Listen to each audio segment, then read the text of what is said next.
ពាក្យអូនបកស្រាយគ្រា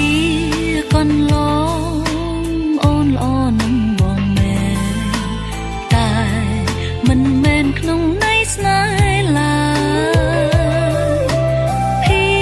ពស្និទ្ធស្នាលមិនអាចថាស្រឡាញ់ឡើយកុំបណ្ដោយចិត្តឲ្យរឹតលេចលង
ក្នុងន័យស្នេហ៍ឡើ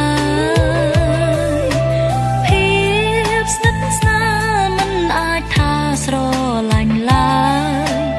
កុំបណ្ដោយចិត្តឲ្យរឹតលេច